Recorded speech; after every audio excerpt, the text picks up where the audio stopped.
Kanalıma ve mutfağıma hoş geldiniz arkadaşlar. Evet, bugün sizlerle birlikte bayrama yakışır ve o kadar pratik, o kadar kolay tatlı hazırlayacağız ki kesinlikle hayran kalacaksınız. Sadece bayramlarda değil, normal günlerde de kolayca hazırlayacağınız tek seferde bir tatlı tarifi olacak. Evet, dilerseniz tarifimize geçelim. Fazla da kıymetli vaktinizi almak istemiyorum. Tatlımızın hamuru için bütün malzemelerim burada, sırası geldikçe sizlerle tek tek paylaşacağım. Evet, şimdi un hariç bütün malzemelerimi kabımın içine alıyorum. 1 çay bardağı süt ilave ettim. 1 çay bardağı sıvı yağ ilave ediyorum. 2 yemek kaşığı elma sirkesi ilave ediyorum.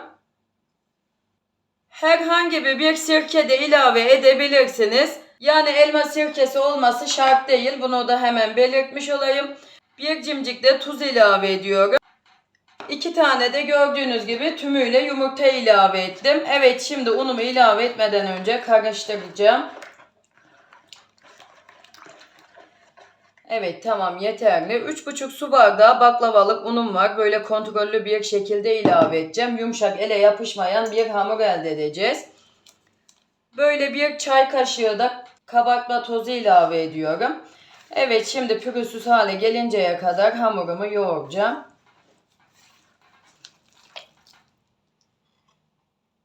Evet, sizler de ununuzu kontrollü bir şekilde ilave edin. Çünkü neden derseniz unumuzun kalitesinden un miktarımızda değişiklik gösterebiliyor, bilginize.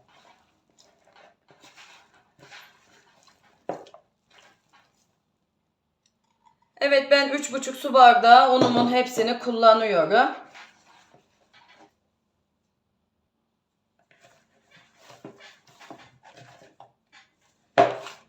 Evet, kabımın içinde hamurumu toparladım. Şimdi masamın üzerine alıp yoğuracağım ki çok pürüzsüz bir hamur olması gerek.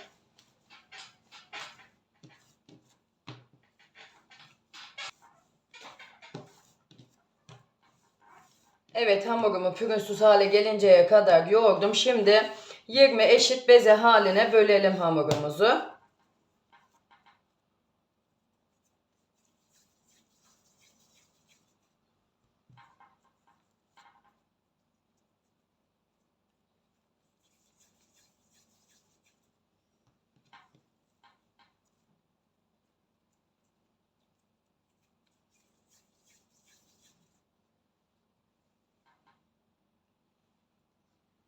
Evet, 20 eşit beze haline getirdim. Şimdi servis tabağı büyüklüğünde hepsini tek tek açalım.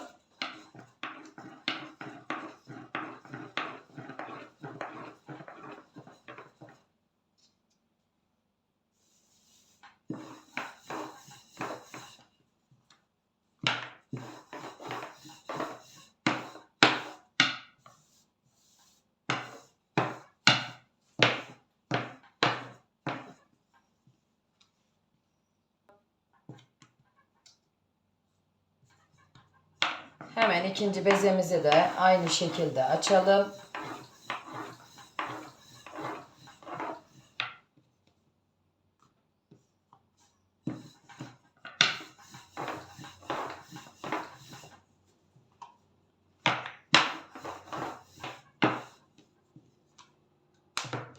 Evet, hemen yine yan tarafa alıyorum.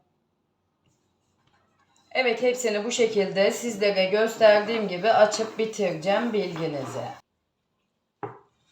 Evet, şimdi açtığımız bütün hamurlarımızın arasına bolca nişastayalım, üst üste katalım.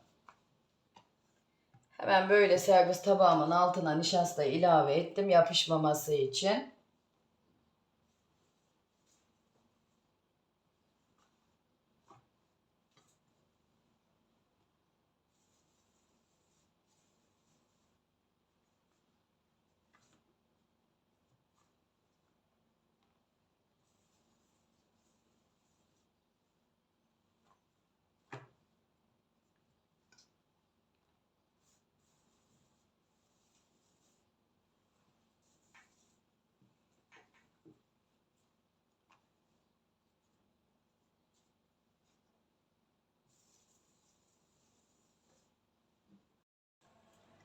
Evet, bütün açtığım hamurlarımın arasını sizlere gösterdiğim gibi bolca nişastaladım. Şimdi ağzına bir buzluk poşeti geçirip dolabımın alt kısmında 3 saat bekleteceğim. Asla hava almaması lazım. Ağzını iyi kapatalım arkadaşlar, bilginize. Evet, hamurumuz dinlenirken biz de şerbetimizi hazırlayalım. Çünkü şerbetimizin soğuk, tatlımızın sıcak olması lazım. Evet, tenceremin içinde 3 bardak şekerim var. Gördüğünüz gibi bir dilim de limon ilave ettim. Hemen bunu da belirtmek istiyorum. Ben fazla şerbetli sevmediğim için tatlıyı 3 bardak şeker kullanmayı tercih ettim. Sizler dilerseniz 4 su bardağı şeker de kullanabilirsiniz. Yani şerbetinizi damak zevkinize göre ayarlayabilirsiniz. Bunu da hemen belirtmiş olayım. Evet, 3 bardak şekerimin üzerine 4 su bardağı su ilave ediyorum. Şekerim eriyene kadar karıştıracağım. Sonra ocağımın üzerine alıp şerbetimi 20 dakika kaynatacağım. 20 dakika kaynadıktan sonra şerbetimin kıvamını da sizlerle paylaşacağım. Evet, şerbetim 20 dakikanın sonunda istediğim kıvama geldi. Hemen böyle sizlere akışkanlığını da göstereyim. Şerbetimizin koyuluğu bu şekilde olacak arkadaşlar. Bunu da hemen belirtmiş olayım. Evet, hemen bunu da belirtmek istiyorum. Şerbetimizin olduğunu nereden anlarız? Eğer böyle kaşığımıza aldığımızda son damlaları yavaşça düşüyorsa kaşığımızdan bilin ki şerbetimiz olmuştur. O zaman ocağınızın üzerinden şerbetinizi alabilirsiniz. Bunu da hemen belirtmiş olayım. Evet, ben çabuk soğuması için başka bir kabımın içine aktardım gördüğünüz gibi. Evet, şimdi şerbetimiz soğusun tamamen. Evet, hamurum 3 saat dinlendi. Şimdi dilerseniz açma işlemimize başlayalım. Evet, hemen böyle servis tabağımın içindeki nişastamı alıyorum.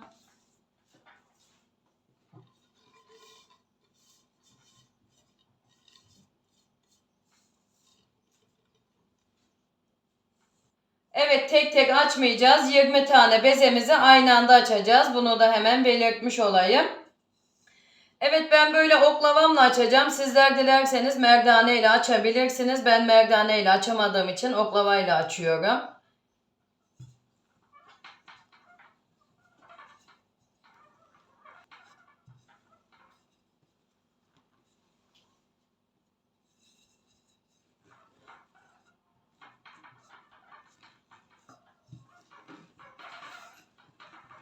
Evet, şimdi elimizden geldiği kadar büyütelim.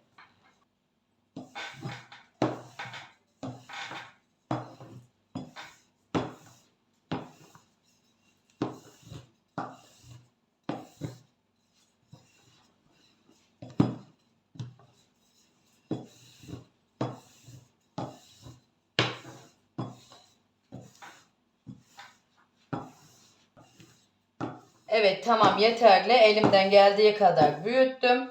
Şimdi toparlayalım.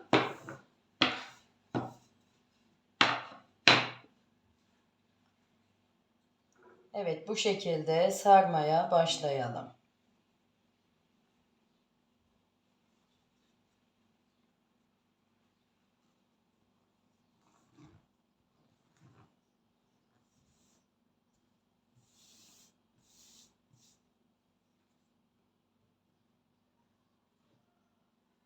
Evet, hemen kenarını böyle ıslatıyorum ki açılmaması için.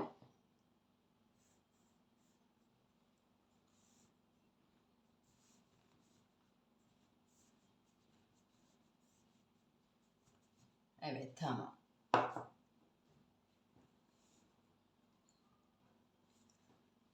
Şimdi böyle ikiye bölüyorum hamurumu. Bu şekilde bir parmak kalınlığında kesiyorum.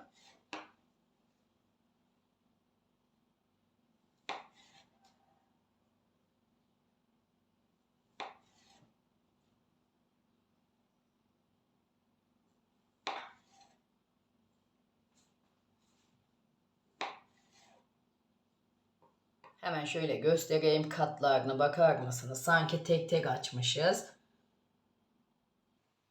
Evet, bütün hamurumu sizlere gösterdiğim gibi aynı eşitlikte kesip bitirdim. Şimdi dilerseniz tatlımızın şeklini verelim. Evet, önce bu şekilde avucumla bastırıyorum ve açıyorum. Evet, tamam, yeterli. Burada böyle robottan geçirmiş olduğum 300 gram cevizim var. Hemen cevizimden ilave ediyorum. 1 tatlı kaşığı. Ve topluyorum. Evet, toplamadan önce bu şekilde etrafını ıslatıyorum ki açılmasın. Evet, şimdi tatlımızı toplayalım. Ve bu şekilde parmak uçlarımızla bastırıp kapatalım.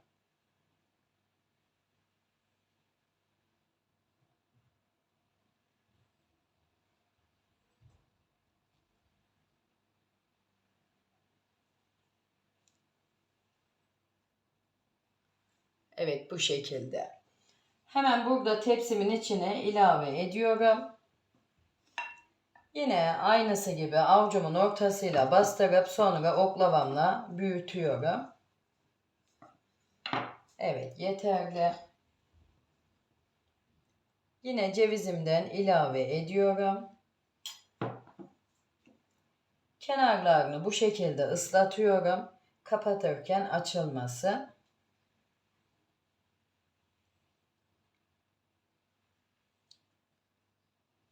Evet, yine parmak uçlarımızla bastırarak şeklini verelim tatlımızı.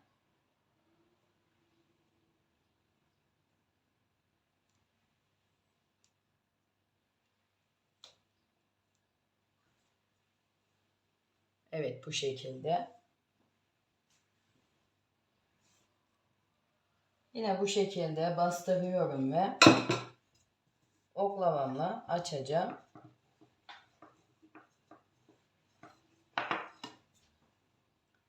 Yine kenarlarını ıslatıyorum.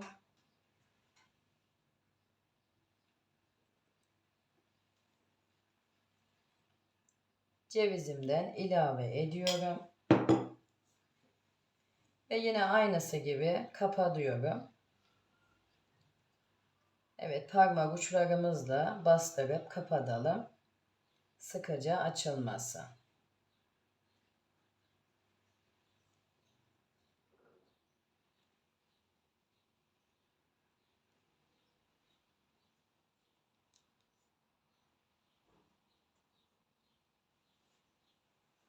Evet, bu şekilde. Şimdi hepsini sizlere gösterdiğim gibi yapıp bitireceğim bilginize. Evet, bütün tatlılarımı sizlere gösterdiğim gibi yapıp bitirdim. Hemen böyle tatlımı kenara alıyorum. Burada eritmiş olduğum 200 gram margarinim var. Hemen böyle üzerinin köpüğünü alıyorum ki tatlımızın üzerine ilave ettiğimizde pişerken tatlımızın üzerinde yanıksı bir görünüm olmaması için. Sizler de kesinlikle bu yağımızın üzerindeki köpüğünü alın.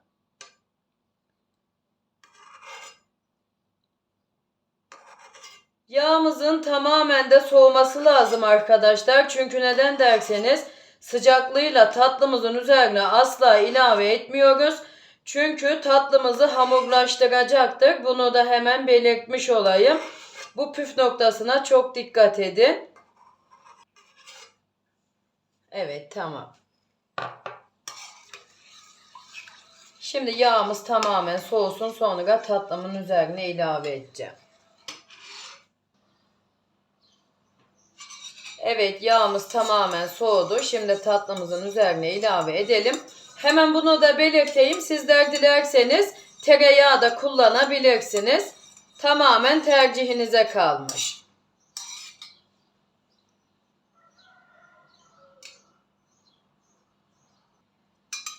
Evet, yağımızı böyle tatlılarımızın her tarafına gelecek şekilde ilave edelim. Evet, yağımı ilave ettikten sonra fırınımı alt üst fan ayarlı 180 dereceye ayarlayacağım ve tatlımın altı da üstü de kızarana kadar pişireceğim bilginize. Tatlımızı yüksek ayarda pişirmiyoruz arkadaşlar. Çünkü neden yüksek ayarda pişirmiyoruz? Mesela 200 derece ısıtılmış bir fırında pişirmiyoruz. Eğer 200 derecede pişirirsek tatlımız çabuk pişecektir ve içi hamursu kalacaktır. O yüzden 180 derece veya 190 derecede pişirmemiz lazım tatlımızı. Bu önemli detayını da sizlerle paylaşmak istedim tatlımın bilginize. Evet, şimdi tatlımı fırınıma katıyorum, pişsin. Evet, tatlım pişti. Daha yeni fırınımdan çıkardım. Hemen bunu da belirtmek istiyorum. Benim fırınımda 1 saat 10 dakikada pişti. Evet, şimdi tatlımızla şerbetimizi buluşturalım. Evet, hemen böyle şerbetimin kıvamını göstereyim. Şerbetimiz bekledikçe daha da güzel bir kıvam almış. Muhteşem bir şerbet olmuş. Gerçekten de kendim yaptım diye söylemiyorum. Evet, böyle tatlımızın üzerine gezdirip şerbetimizi ilave edelim.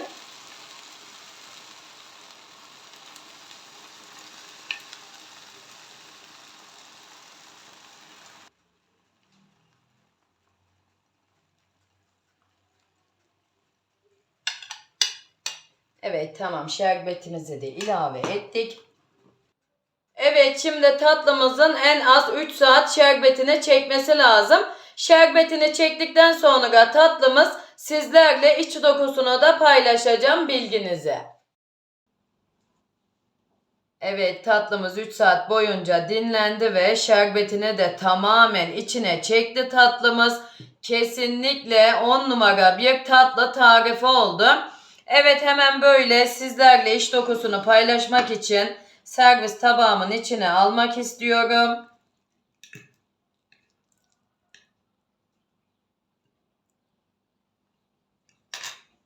Evet, hemen şöyle de göstereyim, bakar mısınız? Yani şerbetini sünger gibi içine çekmiş tatlımız. Kesinlikle gönül rahatlığıyla yapabileceğiniz bir tatlı tarifi oldu. Evet, hemen böyle yakından da göstermek istiyorum. Tatlımın güzelliğini görün diye. Yani ben böyle kolay tatlı tariflerini çok seviyorum. Eminim sizler de kolay ve pratik tatlı tariflerini çok seviyorsunuzdur. Böyle saatlerce tek tek açmaktansa bu şekilde tepsi tepsi hiç zorlanmadan tatlı hazırlayabilirsiniz ve bayramda ve normal günlerde misafirlerinize sunabilirsiniz. Kesinlikle emin olabilirsiniz ki bugüne kadar sonuç almadığım hiçbir tarifimi sizlerle paylaşmıyorum. Bunu da belirtmek istedim. Evet, şimdi tatlımızın iç dokusuna geçelim.